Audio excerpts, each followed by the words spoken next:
So the first step to making soap is dissolving lye in water. Now this is a very exothermic reaction, so it's dangerous because it releases heat. Lye is also a heavy base. This is dangerous, like this. I've made a choice that I regret. Now what I see is what I... Human sacrifices were once made on the hills above this river. Bodies burned, water seeped through the wood and ashes to create lye. This is lye, the crucial ingredient. Once it mixed with the melted fat of the bodies, a thick white soapy discharge crept into the river. Can I see your hand, please?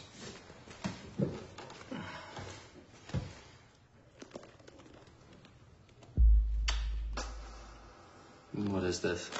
This is a chemical burn. It will hurt more than you've ever been burned, and you will have a scar. What are you doing? Guided meditation worked for cancer. It could work for this. Stay with the pain. Don't shut this out. No, God! Look at your hand. The first soap was made from the ashes of heroes, like the first monkey shot into space. Without pain, without sacrifice, we would have nothing. I tried not to think of the words seared flesh. Stop it! This is your pain. This is your burning hand. It's right here. I'm going to my cave. I'm going to my cave. I'm going to find my power. No! Don't deal with it the way those dead people do. Come on! I get the point, okay? No, what you're feeling is premature enlightenment.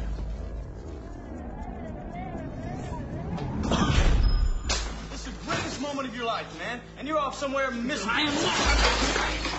Shut up. Our fathers were our models for God. If our fathers failed, what does that tell you about God? No, I don't. Listen to me.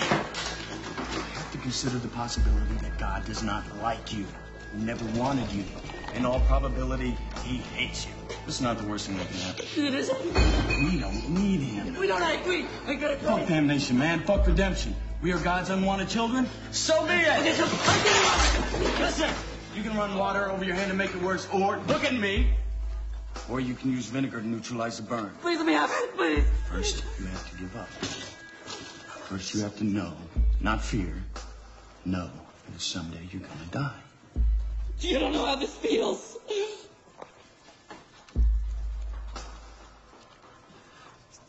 It's only after we've lost everything that we're free to do anything.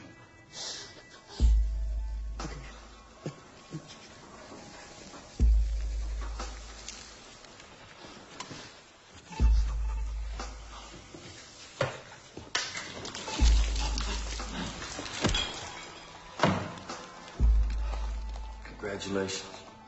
You're one step closer to hitting bottom.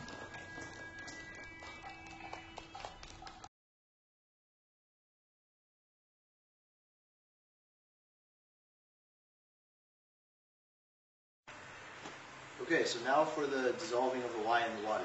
Because this is such an exothermic reaction, we've prepared an ice water bath to keep it cool, as you can see there. We're doing it outside because of the toxic fumes from the lye. I have got this acetic acid here to neutralize any base which may fall on Aaron's skin and burn him to death. Right. Let's do it. For the dissolving. Exploding fluid. Do it slowly.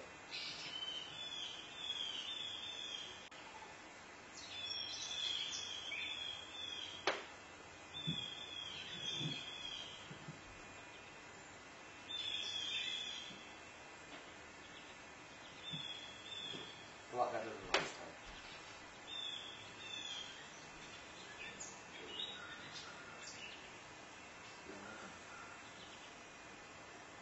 Stir it up a little bit. I want to stir it. Let's stir it. Okay. Stir it.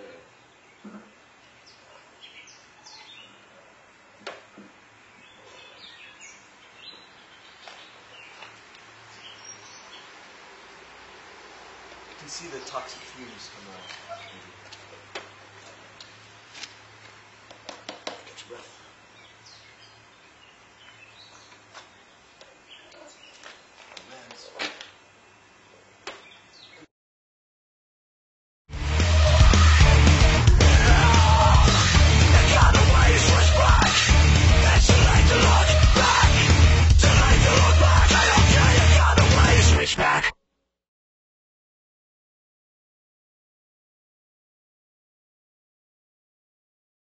Vinegar all over that?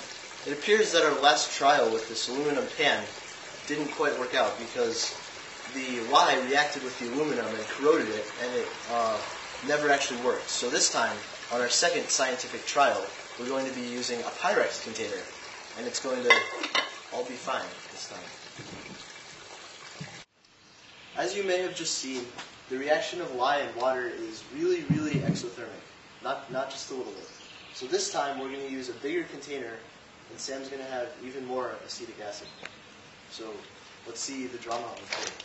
Boom, boom, boom. Just dump it all. Yeah. Don't stop. That's it.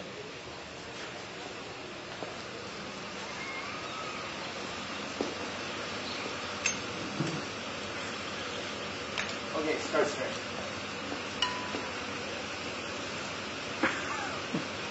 Cut the cat. Oh, look at all that ice now.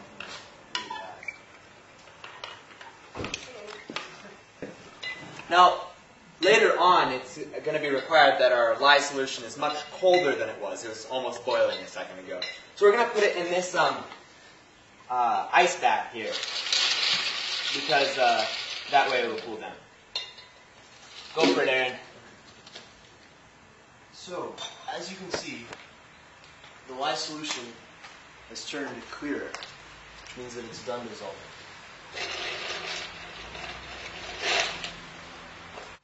The next step in this soap making process is to put the hard fats and oils in this bowl and then heat them up so they melt. They'll melt at around 90 to 100. And at that point, we'll add the remaining wet oils, and then we can do the lye, put in the lye solution and start the process of saponification. Here we go. We got some coconut oil here for some very essential soap. Some Crisco for some, I guess that's our main ingredient. 3 whole pounds of Crisco going in the soap.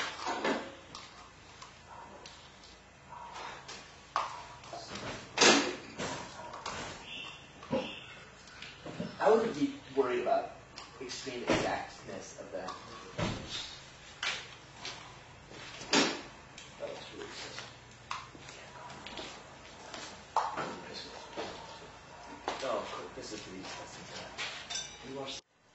Alright, so we added the Crisco and the coconut oil and the canola oil into a pan and heated it up on the burner over there.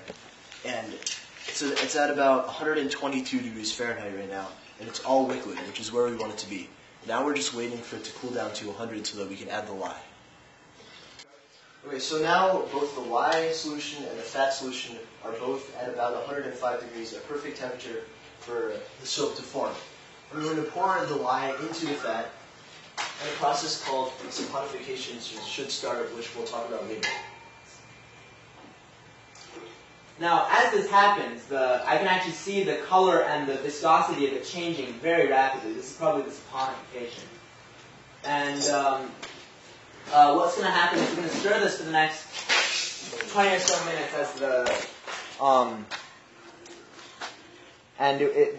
the viscosity of the soap solution should change. And at that point, we will pour it into this mold over here, which is actually just a shoebox, and leave it overnight. Yep. And so here starts our long 20 or so minutes doing this.